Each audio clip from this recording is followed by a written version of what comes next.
बहुत शुक्रिया स्पीकर साहब। सर, सबसे पहले तो मैं आज कौमी असेंबली में जिस नए रुकन ने ओथ उठाया है NA 171 से रहीम यार खान से फतहयाब होकर यहाँ तशरीफ़ लाए हैं, मैं उनको मुबारकबाद और इस ऐवान को मुबारकबाद दूंगी कि एक जमहूरी प्रोसेस से होकर एक नौजवान आज इस असेंबली में दाखिल हुआ। मगर अफसोस मुझे ये मनाजिर भी देखने पड़े कि जब एक ऑनरेबल मेंबर ओथ लेने जा रहा था तो यूँ लगा कि एक लम्हे के लिए वो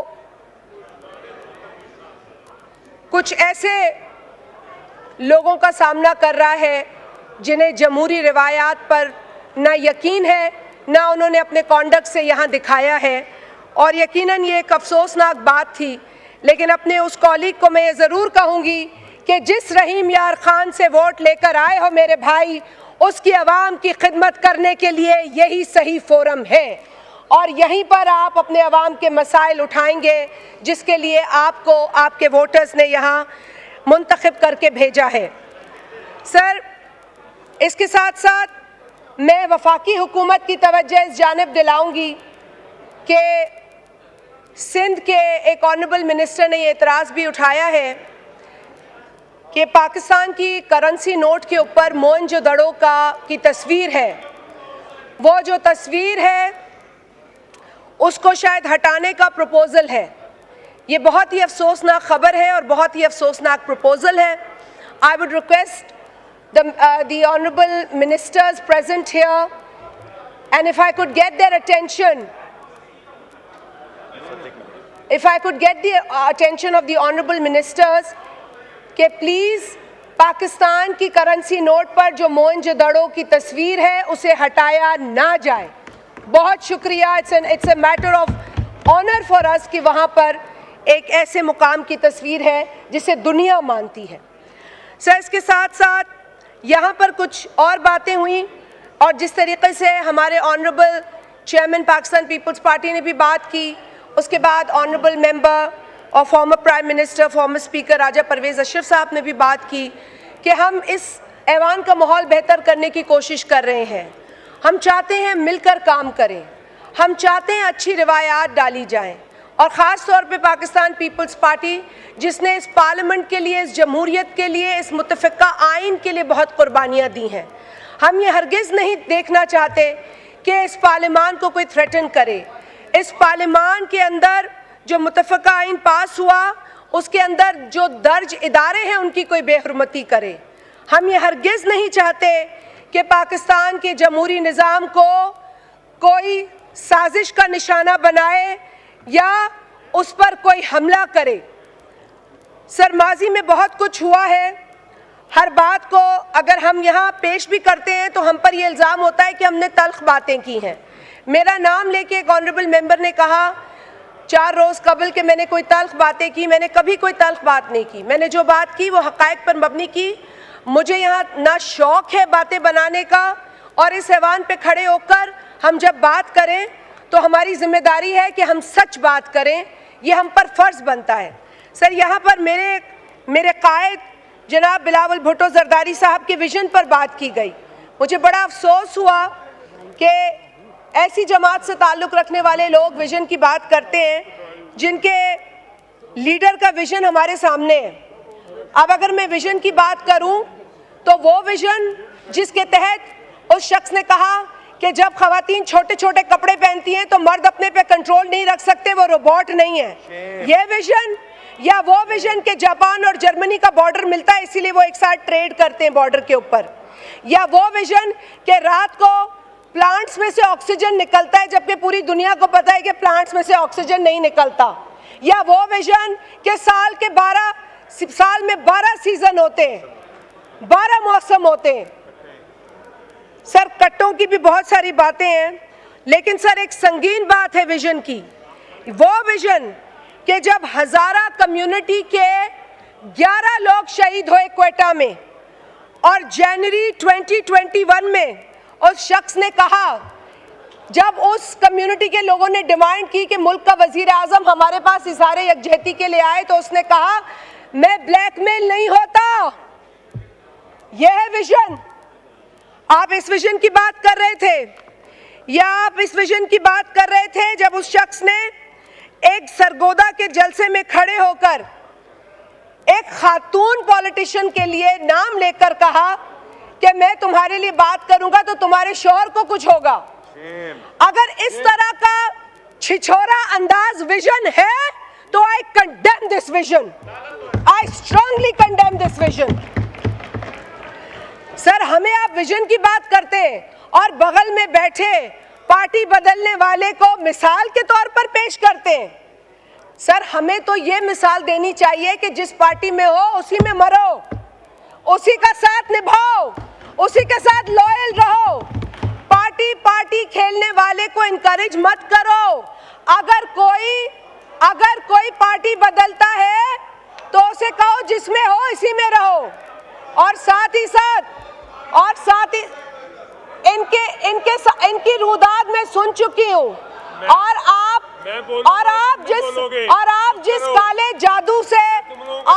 जिस काले जादू से मजबूर थे, हमें उसका भी पता है। ये वो काला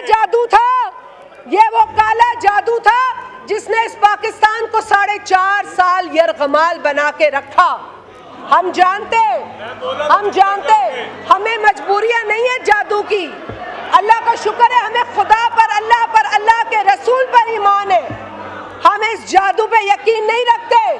तौबा नऊज़ बिल्लाह। हमने गोश्त की कहानियां भी सुनी है, तो अब ना जाएं उस तरफ, लेकिन आप लोग तौबा करें, अच्छा होगा। I know you know what I mean. Shazia Mari Sahiba, I know you all know what I mean. Shazia Mari Sahiba, address the chair और wind up करें, मैंने business लेना है, please. सर, मैं बस wind up करें, please. Sir, मैं सिर्फ ये कह रही हूँ कि आप जिस भी पार्टी में होते हैं वहाँ पर आप जाकर अपनी पिछली पार्टी को गालियाँ देते हैं, और उस पार्टी में जिसमें आप होते हैं उसकी इतनी तारीफें करते हैं जिसकी कुछ महीने पहले आप बहुत बुराइयाँ करते थे। तो ये हुनर हमें नहीं चाहिए। इस हुनर से अल्लाह हमें बचा के रखे। सर, जहाँ तक बात हुई है आज के माहौल की और उस ट्वीट की, मेरे चेयरमैन ने सिर्फ ये पूछा, जो इस ऑगस्ट हाउस के ऑनरेबल मेंबर है, कि हमें बताया जाए कि जब हम आपस में बैठे हैं तो जो ट्वीट है वो क्यों की गई, और अगर वो ट्वीट आपने की है तो उसकी क्लैरिफिकेशन दे दें।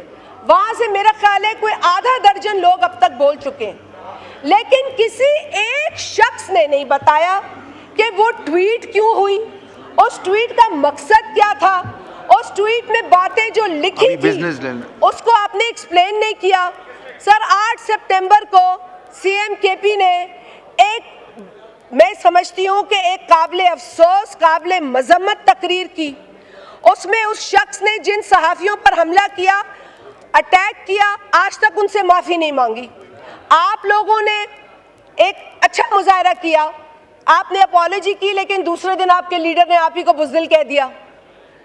और सर, बात यह है, जो मैंने पहले भी एक दफ़ा इस ऐवान में कहा था, कि आप लोगों की तरबियत ही ये है, सियासी तरबियत, के गाली दो, जो जितनी बड़ी गाली देगा उसको उतना बड़ा ओहदा देगा।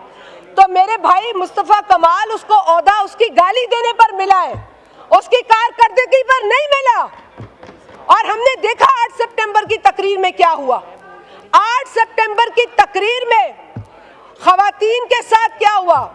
8 सितंबर की तकरीर में जो लहजा एक खातून सीएम के लिए अपनाया गया, बिजनेस लेना है, मैंने वाइंड अप करें। आज कोई बिजनेस नहीं हुआ है, आज कोई बिजनेस नहीं हुआ, हमें ये बिजनेस लेना है, please Shazia, please wind up. I don't want to close your mic. Sir, in the end, I would just like to repeat myself. No, don't repeat yourself. No, I am repeating because I am not getting any answer from that side. And the reason I am repeating myself is that it is come on record that whatever you've asked. No, I am just going to say this, sir, कि आज जो tweet हमारी नज़र से गुजरी है वो condemnable tweet है, अफसोसनाक ट्वीट है। पाकिस्तान ना नफरत का मुतहम्मिल है, ना इंतकाम का मुतहम्मिल है, और ना डिवीजन का मुतहम्मिल है। इन साथियों में भी कुछ डिसेंट लोग होंगे, I am not saying they are all indecent, और साउंड माइंड के भी होंगे, लेकिन कई लोग अनसाउंड माइंड के हैं जो आइन के मुताबिक क्वालिफाई नहीं करते टू बिकम लेजिस्लेटर्स। तो सर खुदारा जिनके माइंड साउंड है उन्हें तौबा कर लेनी चाहिए और इस घटिया ट्वीट पर क्लैरिफिकेशन देनी चाहिए। बहुत शुक्रिया। असद कैसर साहब to move this calling attention notice. इनको 2 मिनट दे दे। नहीं, आप ये बिजनेस ले लें, आज के दिन पे कोई बिजनेस नहीं है, पहले बिजनेस ले लें उसके बाद। ओके, आपको मिलेगा। ये नहीं, आप इनको बस 2 मिनट रखें प्लीज। 2 मिनट के लिए दे दो। नहीं, आप बिजनेस ले लें उसके बाद आपको देंगे। नहीं,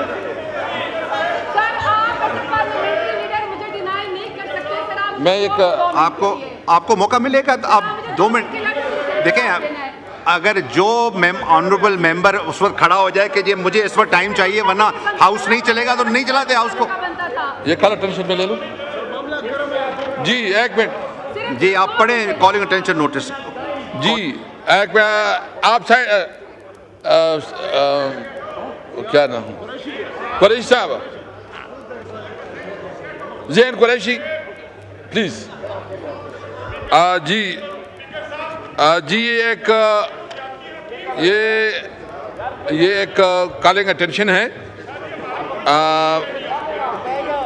वज़ीर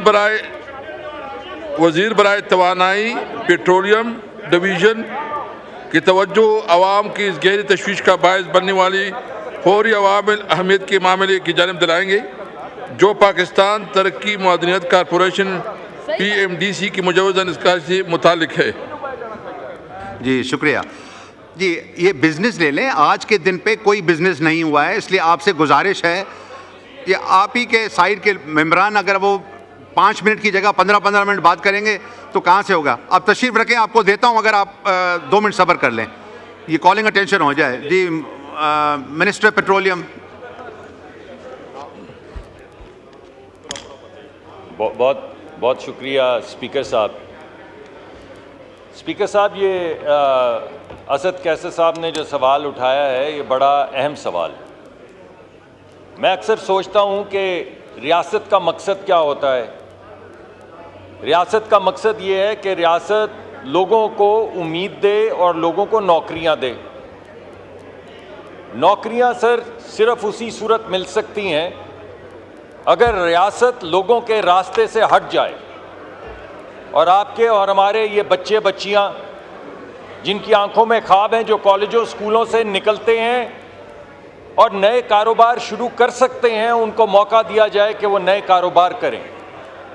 यानी रियासत का काम कारोबार करना नहीं बल्कि बच्चों की उमंगों पे, नौजवानों की उमंगों पे पूरा उतरने के लिए उनके रास्ते से हटना है। अगर सर किसी मुल्क के अंदर सबसे बड़ी एयरलाइन भी रियासत की हो, रेलवे भी रियासत की हो, सबसे बड़ी इंजीनियरिंग फर्म भी रियासत की हो, सबसे बड़ी इंश्योरेंस कंपनी भी रियासत की हो, सबसे तमाम पेट्रोलियम कंपनीज भी रियासत की हों, पेट्रोल बेचने वाली 50% से ज़्यादा मार्केट शेयर रखने वाली पेट्रोल पंप की कंपनी भी रियासत की हो, गैस पैदा करने वाली कंपनियां भी रियासत की हों, गैस बेचने वाली कंपनियां भी रियासत की हों, स्टील मिल भी रियासत की हो, रियासत ही बिजली बनाती हो, रियासत ही बिजली बेचती हो, तो वो तमाम नौजवान जो कॉलेजों स्कूलों से पढ़ के बाहर निकलते हैं और इस उम्मीद पे निकलते हैं कि रियासत हमारे रास्ते से हटेगी और दीगर ममालिक की तरह हम बाहर निकल के कारोबार शुरू करेंगे, हम एयरलाइंस शुरू करेंगे, हम पेट्रोलियम के पंप लगाएंगे, हम बाहर जाके गैस की कंपनियों की खरीदो फरोख्त करेंगे। अगर ये नहीं होगा तो लोगों की आंखों से तो आप उम्मीद छीन लेंगे ना नौजवानों की। वो तो फिर रियासत की तरफ ऐसे हाथ उठा के देखेंगे, लाओ नौकरी दो, मुझे नौकरी दो। तो रियासत फिर नौकरी देगी, रियासत नौकरी पैदा नहीं करेगी सर। इस वजह से इस वक्त जो हुकूमत का बेंट है वो ये है कि रियासत लोगों के रास्ते से हट जाए और रियासत उन तमाम लोगों को आपके हमारे बच्चे बच्चियों को, उनको ये मौका फराहम करे कि ये स्टेट ओन्ड एंटरप्राइजेस जो खजाने पे सांप बन के बैठी हुई हैं, ये हटें और लोग प्राइवेट सेक्टर के अपना अपना कारोबार करें। सर, हम सर 2014 से अगर मैं गिनना शुरू करूं तो 5,598 बिलियन रुपए का नुकसान स्टेट ओन्ड एंटरप्राइजेस में कर चुके हैं। आप वैसे अगर 250 रुपए का डॉलर गिने तो तकरीबन $4 बिलियन बनते हैं 1000 अरब में। तो जब आप 6000 अरब का नुकसान करते हैं तो आप 20 से 24 बिलियन डॉलर का नुकसान कर चुके हैं इन स्टेट ओन्ड एंटरप्राइजेस में सिर्फ पिछले 10 साल में। सर, पिछले 1 साल का नुकसान जो है वो 950 अरब रुपए है, ये जो स्टेट ओन्ड एंटरप्राइजेस कर रही हैं। अगर आप चाहें तो मैं उनकी तफसील आपके सामने रख सकता हूं। आपको मैं बता सकता हूं कि स्टील मिल ने कितना नुकसान किया है, पीआईए ने कितना नुकसान किया, नेशनल हाईवे अथॉरिटी ने कितना नुकसान किया। यह नुकसान किसका हो रहा है? सर, रियासत कोई चीज नहीं होती। रियासत होती है वो लोग जो टैक्स देते हैं। यह आपके मेरे टैक्सों का पैसा है जो स्टेट ओन्ड एंटरप्राइजेस जो हैं वो जाया करती हैं। इस वजह से हमने ये फैसला किया है साहब, चेयरमैन साहब, कि हम इन तमाम कंपनियों को जो रियासत चलाती है एक एक करके आहिस्ता आहिस्ता प्राइवेटाइज कर दें और आहिस्ता आहिस्ता अपने बच्चों की मुस्तकबिल के रास्ते से हट जाएं और वो जगह क्रिएट करें जिसमें नए लोग आके अपने कारोबार शुरू कर सकें। और वो जो अंग्रेजी में कहते हैं ना, जो पूरा यूरोप, पूरा अमेरिका, वहां पे कहानियां हैं रैग्स टू रिचेस की, यहां पे तो कोई ऐसी कहानी नहीं है। यहां पे तो रोज हमें यही कहते हैं कि रियासत और बड़ी हो जाए, एक आध और नौकरी मिल जाए, ग्रेड 1 की, ग्रेड 3 की, ग्रेड 14 की। तो हम ये चाहते हैं सर कि ये दस्तूर बदले। हमारी जो ये कंपनी जिसका जिक्र किया जा रहा है सर, ये कंपनी एक पुरानी कंपनी है, ट्रेडिशनल कंपनी है सर। पिछले 5 साल में फरसूदा निज़ाम की वजह से, फरसूदा सर टेक्नोलॉजी की वजह से 70 लोग अपनी जान खो चुके हैं इस कंपनी में, सिर्फ एक कंपनी में, पीएमडीसी में। सर, हादसा होता है, कान में दब जाते हैं, कब्र भी वहीं बन जाती है जी। मगर क्योंकि पब्लिक सेक्टर में है ये, तो कोई पुरसाने हाल नहीं है सर। ठीक है, मिनिस्टर साहब थोड़ा ब्रीफ कीजिए, बिकॉज अभी 4 सवाल और आने हैं आपको। 2000 एम्प्लॉइज हैं, 2000 एम्प्लॉइज हैं सर इस कंपनी के। उन 2000 एम्प्लॉइज में से एक भी बंदा माइनिंग का काम नहीं करता। ये सारे वो बाबू हैं जो प्रोविंसेस से ठेके लेते हैं मिनरल्स के सर, और उसके बाद किसी और प्राइवेट सेक्टर की कंपनी को वो ठेका दे देते हैं। तो 2000 लोग, जिनमें से 900 लोग वो हैं जिन्हें मजदूरी भी नहीं मिलती पीएमडीसी से, वो काम करते हैं और उनको पुराने ज़माने की तरह कि इतना काम करोगे तो इतना नमक दे दिया जाएगा, इस तरह दिया जाता है। तो हमारा ये ख्याल है कि इसको और तमाम कंपनियों को सर आहिस्ता आहिस्ता प्राइवेटाइज किया जाए, रास्ते से हटा जाए, नए कारोबार शुरू करवाए। शुक्रिया। असद कैसर साहब टू आस्क वन क्वेश्चन।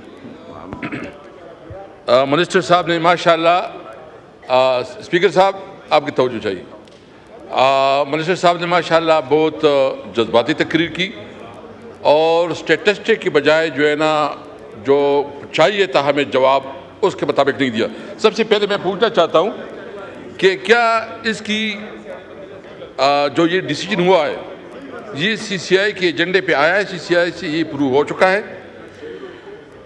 क्या इसमें जो केपी के हुकूमत के साथ ये टेकअप किया गया है, और ये जो इन्होंने फैसला किया है ये किस लेवल पे किया है, यानी खैबर पख्तूनख्वा हुकूमत और सीसीआई में किसे? ये जो मोहतरम मिनिस्टर साहब ने जो बात की है, मैं इनसे पूछना चाहता हूँ कि जो पीआईए और स्टील मिल की बात कर रहे हैं, तो पीआईए और स्टील मिल की तबाही के जिम्मेदार कौन लोग हैं? क्योंकि ज़्यादातर हुकूमतों में तो यही रहे हैं, ये पीपल पार्टी रही है या मुस्लिम लीग नून हुकूमत में रही है, तो स्टील मिल और PIA की तबाही की जिम्मेदार भी ये खुद है। मैं पूछना चाहता हूँ क्या CCIC रिपोर्ट इन्होंने ये अप्रूवल ली है और उसका क्या पोजीशन है कि सूबाई हुकूमत को ऑन बोर्ड किया कि नहीं? जी शुक्रिया। मिनिस्टर साहब प्लीज़ बी ब्रीफ। तो आपका डिटेल आ गया जवाब, मगर अब जस्ट सर वो be on the point please. एक शेर जहन में आता है कि हम हुए तुम हुए कि मीर हुए, सब उसी जुल्फ के असीर हुए। सब यहीं बैठे हैं हम सर हुक्मरान, यानी ये उंगली हम एक मेरी तरफ उठाएंगे, आपकी तरफ उठाऊंगा, 4 मेरी तरफ उठेंगी सर। हम पिछले 60-70 साल से सब यहाँ पर बैठे हैं सर। अब अगर एक अच्छे रास्ते पे जा रहे हैं प्राइवेटाइजेशन के और कोशिश कर रहे हैं कि रियासत हट जाए तो हटा लेने दें सर। अगर कोई काम अच्छा नहीं हुआ और अब होने लगा है तो हो लेने दें सर थोड़ा, और आपकी सपोर्ट से होगा।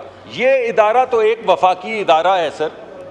किसी ने ये नहीं कहा कि सूबाई हुकूमत अपने इदारे जो हैं उनको प्राइवेटाइज करे। मिनरल्स का महकमा बुनियादी तौर पे उसकी जो जुरिस्डिक्शन है वो सूबों के पास है सर। सूबे अपनी कंपनियां बनाएं सर, सूबे अपनी कंपनियां प्राइवेटाइज करें या सूबे अपनी कंपनियां अपने पास रखें, ये सूबों की स्वाबदीद है। हमारा नुक्ता नज़र और हमारा तो इस वक्त मसला जो है वो एक सिर्फ वफाकी सतह के ऊपर एक कंपनी से है जो सूबों से लीजेस ले लेती है और फिर उसको आउटसोर्स कर देती है। इसमें कोई वैल्यू एडिशन नहीं है सर। इस वजह से सर सूबों को पूरा हक है। हमारी तो गुजारिश उनसे भी ये होगी कि वो भी प्राइवेटाइज कर दें, मगर अगर वो चाहें सर और उनकी स्ट्रैटेजी में ये ना हो तो हर सूबा आज़ाद है कि वो अपनी कंपनी अपने पास रखे, उसको प्राइवेटाइज करे या ना करे सर। ठीक है, शुक्रिया। Mohammad Iqbal Khan to ask one question, not present. Zubair Khan Wazir साहब टू आस्क वन क्वेश्चन।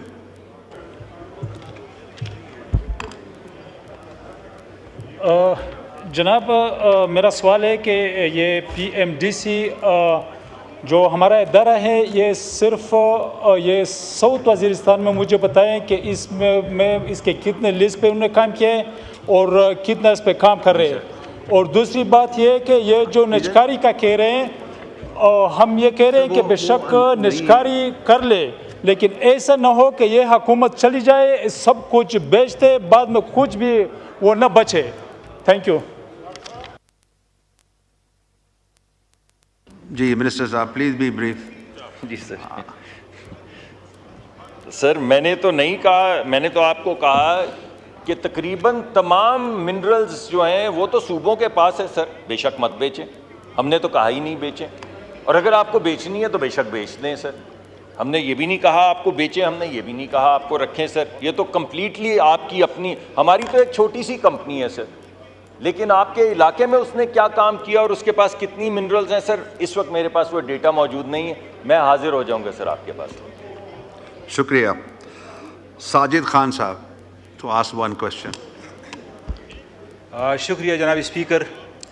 जनाब स्पीकर, मिनिस्टर साहब की बातों का तो हमें समझ नहीं आ रहा, लेकिन मैं अपने इलाके के हवाले से और मदनियात के हवाले से एक बात करूँगा कि स्पीकर साहब ने, हमारे सदकैसर साहब ने इसके लिए एक कमेटी बनाई थी। हमारे फाटा में मादनियात के इतने बड़े ज़खायर है कि आप उसके बारे में सोच भी नहीं सकती। KP का तकरीबन 80% मिनरल जो है, मार्बल जो है, वो हमारे मोहम्मद में पैदा होते हैं। स्पीकर साहब ने उस वक़्त एक कमेटी बनाई जो ताजिकिस्तान और उज़्बेकिस्तान जो इस तरह के हमारे तकरीर नहीं होगी, आप एक सवाल उस तरफ के, मैं सिर्फ मिनिस्टर साहब को अपनी वो रिक्वेस्ट करना चाहता हूँ कि उस वक्त उसने एक कमेटी बनाई थी। इस तरह अगर मिनिस्टर साहब का कोई प्रोग्राम है, इसने तो ये कहा कि ये सूबाई सब्जेक्ट है। सूबाई सब्जेक्ट ये नहीं है, इसमें मरकज़ का वो किरदार है कि अफगानिस्तान के साथ जो हमारे बॉर्डर लगे हुए हैं, इसके खोलने के हवाले से, उधर रोज़गार करने के लिए, हमारे जितने मिनरल है उन ममालिक तक, उन मंडियों तक उनकी रसाई के लिए आपका क्या प्रोग्राम है? इस हवाले से अगर ये मिनरल हमारे उन मिनिस्टर साहब क्या प्रोग्राम है? सर ये सवाल तो मुझे पूछना चाहिए था, ये कैसी अजीब बात है सर। यानी आपकी मादनियात हैं, आपकी मलकियत में हैं, आपकी कंपनियां हैं, आपकी माइंस हैं, आप मुझसे सवाल पूछ रहे हैं। ये तो मुझे पूछना चाहिए था कि आपके पास इतना कोयला है, इतनी मादनियात हैं, इतने ज़खायर हैं, तो आप उसका क्या कर रहे हैं? लेकिन तशरीफ रखें। अब जवाब सुने, जवाब सुने सर। साजिद साहब। इस वक्त सर एक कमेटी बनाई हुई है जो सिर्फ सर और केपी में जवाहरात हैं सर, जवाहरात हैं, और इस वजह से एक कमेटी बनाई गई है।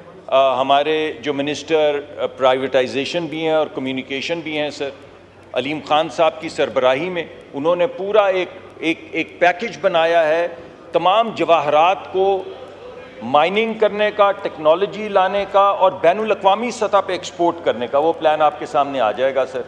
इससे पहले कोयले की इंपोर्ट और एक्सपोर्ट के लिए बॉर्डर्स खोले गए थे सर पिछली हुकूमत में, और बाकी तमाम चीज़ें इस वक्त सूबे के पास हैं। लेकिन अगर आप चाहेंगे सिर्फ बॉर्डर के हवाले से और कॉमर्स के हवाले से, तो सर हम हाजिर हैं। मैं आपके पास बैठ जाऊंगा सर, मिनिस्टर ऑफ कॉमर्स को भी कह दूंगा सर, और जो आप समझते हैं आपके रास्ते में हर्डल्स हैं, जो भी हर्डल्स हैं, एक एक हर्डल सर हमारा फ़र्ज़ है उसको हटाना, और हम ये कमिटेड सर हम हटाएंगे। शुक्रिया जी। पॉइंट ऑफ ऑर्डर पे हनीफ अब्बासी साहब, इसके बाद अहमद चट्टा साहब। जी बिस्मिल्लाहिर्रहमानिर्रहीम। जनाब स्पीकर बहुत शुक्रिया। जनाब स्पीकर, मैं पार्लियामेंट की बालादस्ती की बात भी करूंगा, लेकिन अपने भाइयों की डिग्निटी की बात भी करूंगा। ये डिग्निटी का मतलब इनको आता है, मुझे बड़ा अफसोस हुआ, सारी पार्लियामेंट का सर इन्होंने शर्म से झुका दिया, सारे पार्लियामेंटेरियन का। पाकिस्तान की 76 साल तारीख में नहीं हुआ कि कोई टॉयलेट में छुपा हुआ हो एमएनए। पाकिस्तान की 76 साल तारीख में नहीं हुआ कि कोई एमएनए भागकर उसने अंदर से कुंडी लगा ली हो। पाकिस्तान की 76 साल तारीख में नहीं हुआ जनाब स्पीकर। मैं यकीन माने, मैं अपने भाई को, आप कहते रहे, मैं बाजी का जिक्र शुरू कर दूंगा, बानी पीटीआई की मनशियात का जिक्र शुरू कर दूंगा। मुनासिब है, माहौल को अच्छा रखें, प्यारा रखें। और मैं बताता हूं, मैं 2 लोग थे पीटीआई के, 2 एमएनए, एक शायद मरवत और एक कोई और, मैं ज़हन में नहीं आ रहा, जो बाहर से गिरफ्तार हुआ है। अंदर से जितने गीदड़ गिरफ्तार हुए हैं, आप यकीन माने उसने तमाम एमएनए के सर शर्म से झुका दिए। लोग हमें पूछते हैं कि क्या एमएनए टॉयलेट से पकड़ा जाता है, क्या एमएनए जो है वो अपना टॉयलेट के अंदर से निकाला जाता है। ये ऐसे लोग हैं कि इनको इस तरीके से जाकर जाना चाहिए। Order in the house. आपको मौका मिलेगा, जवाब दीजिएगा, आपको मौका मिलेगा, आप जवाब दें। तशरीफ रखें, चेहरे देखें। Order in the house. एक एक चेहरा देखें, आपको फिर एक एक चेहरा देखें। ये बेशरम, अगर आपने नहीं बोलना अपनी बारी पे, मैं हाउस एडजर्न कर दूंगा। आपको मौका मिलेगा। ये भी पकड़ा गया था। खामोशी करवाएं तो मैं हाउस चलाऊं। ये भी पकड़ा गया था। अब भाई साहब माहौल ठंडा रखें प्लीज। नहीं, मुझे बताएं जनाब स्पीकर। वो तलखी की बात जनाब स्पीकर, मेरी बात सुने, मेरी बात। मेंबर्स हैं, आप तलखी की बात ना करें। टॉयलेट से ये नहीं पकड़े गए? क्या ये वॉशरूम से नहीं पकड़े गए? क्या इन्होंने अंदर से कुंडी नहीं लगाई? कौन लगाता है मैंने कुंडी अंदर से? अब आ जाए जनाब स्पीकर। एक और चीज मैं आपसे कहना चाहता हूं, ये इस वक्त मैं जो बात आपसे कहना चाहता हूं उस पे आ जाते हैं। इनका एक एक का चेहरा देखें, एक भी नहीं चाहता बानी पीटीआई बाहर आए। इनके चेहरे चमक रहे हैं, इनके चेहरे चमक रहे हैं जनाब स्पीकर, इनके चेहरे चमक रहे हैं। इनके कपड़े देखें, इनके चेहरे देखें, चमक रहे हैं। आप नहीं चाहते हाउस की कार्रवाई जारी रहे? आप नहीं चाहते हाउस की कार्रवाई जारी रहे? इनके चेहरे देखें, इनके चेहरे। आप उसका जवाब दें ना, आप उसका जवाब दें। नहीं, इस तरह नहीं होगा। जिस वक्त आप चाहे आप शोर करें, जब किसी और को। सारी तकारीर सुनी है, नहीं, सारी तकारीर हमने सुनी है। नो, एक एक की तकरीर हमने सुनी है। आपको मौका मिलेगा, जवाब दे। अगर आप नहीं चाहते मैं हाउस की कार्रवाई नहीं चलाता। जनाब स्पीकर जी, अब वाइंड अप करें। अब आ जाते हैं उस बात के ऊपर जो इस वक्त बाइस नज़ा बनी हुई है। इनको अफगानिस्तान देखें, इनको अफगानिस्तान से प्यार है, इनको इजराइल से प्यार है, इनको हिंदुस्तान से प्यार है। ये मोहब्बत और प्यार इनका बानी पीटीआई से नहीं है। इन्होंने अगर आज अपना बसेरा करना है, आज जनाब स्पीकर, आज तो इनको अफगानिस्तान जिसने जाना है उनका नाम लिख लें, जिसने इजराइल की नेशनलिटी लेनी है उसका नाम लिख लें और इनके वीजे लगवाएं, इनको वहां भेजें ताकि ये पाकिस्तान में बैठकर ना पाकिस्तानी फौज को गाली निकाले, ना चीफ जस्टिस को गाली निकाले। और मैं इनसे ये कहना चाहता हूं, इनसे मैं ये कहना चाहता हूं, आपको मौका मिलेगा, जवाब दें। ये देखें, ये सारे बेचारे, इनके चेहरे फिर स्क्रीन लाएं, एक एक पे डालें, इनके कपड़े देखें, इनके चेहरे देखें, माशाल्लाह। अच्छा सर, जनाब स्पीकर आप आ जाते हैं उस पे। नहीं, आप जनाब स्पीकर एक और बात, जानबूझ के उस तरफ ना ले जाना प्लीज। जनाब स्पीकर एक और बात, जनाब स्पीकर एक और बात, आज ये इस पाकिस्तान के मैं जनाबे राजा परवेज अशरफ साहब मेरे ढोल सपाइया तनु रब दियां रखा, मैं आपको सलूट पेश करता हूं कि जिस तरह आज आपने खित्ता पठवार की नुमाइंदगी की है और अपने शहदा को खराज तहसीन पेश किया है और उन मुल्क के गद्दारों को जिन्होंने फौज के ऊपर भौंकने की कोशिश की, जिन्होंने शहदा के मुजस्मों को तोड़ा, यार आपका तो नहीं कह रहा, मैं तो जिन्होंने भौंका है यार, आपको नहीं कह, जिन्होंने भौंका है वो कुत्ता होगा जो भौंकता है, जो फौज में भौंकता है कुत्ता होगा। आगे बात करो, मैं कहता हूं अब आ जाए। ये मैं लफ्ज एक्सपेंज करता हूं। आपको कौन कह रहा है? आपको कौन कह रहा है? आगे बढ़े, आप चेयर को एड्रेस करें, ये एक्सपेंज हो गया जी। मैं सुने जनाब स्पीकर, जनाब स्पीकर एक एक्सपेंज हो गया, एक्सपेंज कर दिया जनाब स्पीकर, एक वजीर आजम फांसी चढ़ गया।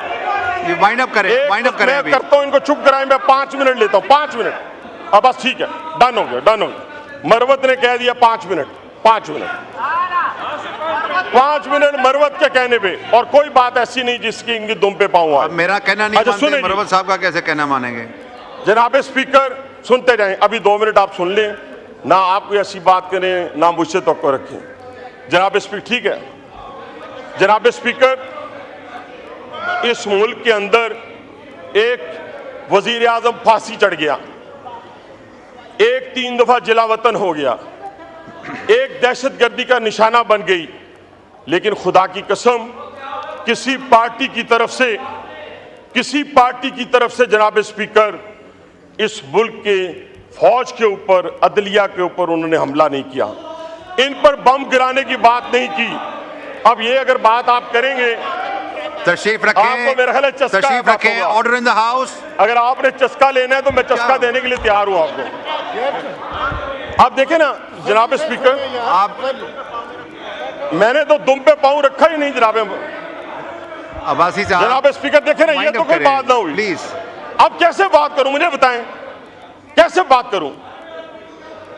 ये सारे लोग, कोई फांसी चढ़ गया, कोई जिला वतन हो गया, कोई दहशतगर्दी में मारा गया, किसी ने पाकिस्तान पर बम गिराने की बात की, किसी ने पाकिस्तान के अदारों को ललकार कर अफगानिस्तान और इजराइल और हिंदुस्तान की बात की, किसी ने कहा कि हम फेडरेशन को नहीं मानते, किसी ने यहिया खान की बात की। आज ये यहिया खान की बात करते हैं, यहिया खान की अगर ये बात करते हैं, काजी फायज ईसा की इनको अच्छा नहीं लगता, आमिर फारूक इनको अच्छा नहीं लगता, आसम मुनीर इनको अच्छा नहीं लगता, तो भाईजान कौन लगता है? जनरल फैज अब्बू जी अच्छे लगते हैं। वो तो रो रहे हैं, वो तो रो रहे हैं, अब्बू रो रहे हैं, और पांव पकड़ के कह रहा है, वो पांव पकड़ कर कह रहा है वो शख्स। और खुरा किसकी तरफ जाता है जनाब स्पीकर? बानी पीटीआई की तरफ जाता है। मैं इन अल्लाह के नामों के नीचे खड़े होकर कहता हूं कि वो रो रो के कह रहा है, और रो रहा है वो शख्स जो कल तक फिरौन था और आज इस पाकिस्तान को तबाही के दहाने पे लाने वाला शख्स था। और उसी शख्स के, और जनाब स्पीकर, उसी शख्स के ताने बाने इनकी बानी पीटीआई से पाकिस्तान पर हमले के बन रहे हैं। ये पाकिस्तान तबाही की, बर्बादी की तरफ एक साजिश के तहत जा रहा है। 57 ममालिक के अंदर जनाब स्पीकर खुल के खड़े हैं, ये कहते हैं 70% हमारे साथ खड़े हैं, 25 करोड़ अवाम अपनी फौज के साथ और अपने चीफ जस्टिस के साथ खड़ी है। मैं साबित करता हूं कि 25 करोड़ अवाम अपनी फौज के साथ खड़ी है, किसी गद्दारे वतन के साथ नहीं खड़ी, किसी ऐसे शख्स के साथ नहीं खड़ी जो इजराइल से मदद लेकर, जनाब स्पीकर, इजराइल से मदद लेकर टाइम्स ऑफ इजराइल की बात करें या टाइम्स ऑफ यरूशलेम की बात करें, उनमें क्या मजबूत छपे हैं? उसमें क्या मजबूत छपे हैं जनाब स्पीकर? उसमें ये छपे हैं कि हमें और इत्तेहादियों को मिलकर, यानी इजराइल कह रहा है कि हमें और इत्तेहादियों को मिलकर बानी पीटीआई के लिए जद्दोजहद करनी चाहिए, उसको बाहर लाना चाहिए। क्यों हमारे लिए नरम गोशा रखते हैं, क्योंकि उनके ससुराल वाले हमारे लिए नरम गोशा रखते हैं और उनके जरिए हम बानी पीटीआई पे मजीद असर और रसूख कायम करेंगे। पाकिस्तान 57 ममालिक में एक फौज रहती है, अब पाकिस्तानी फौज, एक फौज, जिस खित्ते से हम भी दो निशाने हैदर इसी जिला रावलपिंडी ने लिए। मेरे जनाब स्पीकर, उन 57 ममालिक के में से 3 बड़ी फौजें थी, 3 बड़ी फौजें, लीबिया था, शाम था, इराक था, अरबों डॉलर पास थे जनाब स्पीकर उसके पास, लेकिन जो दुश्मन था उनके दफाई निजाम पर हमलावर हुआ था। आज उसी पैटर्न पर हमारे यहां हजूज मजूज पैदा किए गए हैं और ये वो लोग हैं जिन्होंने अपने इक्तदार की खातिर ये तय कर लिया है कि हमने अगर नकाब पोश का जिक्र करना है तो वो इशारा भी उधर जाए, अगर हमने वीगो डाले का बात करनी है तो ये निशाना भी उधर जाए। लेकिन इंशाअल्लाह ताला पाकिस्तानी कौम, 25 करोड़ कौम ये फैसला कर चुकी है कि इंशाअल्लाह ये फेडरेशन उसी तरह कायम और दायम रहेगी। इस तरह कायम और दायम नहीं रहेगी कि हम जाकर एक सूबे का वजीर आला कहे कि मैं अफगानिस्तान से बात करूंगा। क्यों अफगानिस्तान से बात करेगा? क्योंकि शहद की वहां पे बोतलें मिलती हैं, इसलिए तुम वहां से बात करोगे। कैसी तुम्हारी जरूरत हो गई कि तुम कहो कि मैं अफगानिस्तान से बातें करूंगा? तुम आओ, हम तुम्हें कहती हैं ये सारा पाकिस्तान पेशावर पंजाबियों का है, लाहौर पख्तूनों का है, कोयटा पंजाबियों का है, बलोचों का लाहौर है, रावलपिंडी है, सिंध में कराची सबका है और इसी तरह लाहौर भी सिंधियों का है, महाजरों का है। हम इस तकसीम में नहीं पढ़ना चाहते, ख्वाह हमें इक़्तिदार मिले या ना मिले, लेकिन हम इस डगर पे चलकर इस कौम को तासुब की आग में नहीं फैलाना चाहते जनाब स्पीकर। और आज याद रखें, मैं कहते हैं एक दिन यहां एक बंदा दूसरे बंदों को कह रहा था I am proud of you, I am proud of you. और मैं क्या, किसको प्राउड ऑफ यू कह रहे हो भाई? दादा जान के पोते को? और रोज बैठ के यहां पर इनको अयूब खान क्यों नहीं याद आता? इनको सिर्फ यही खान क्यों याद आता है?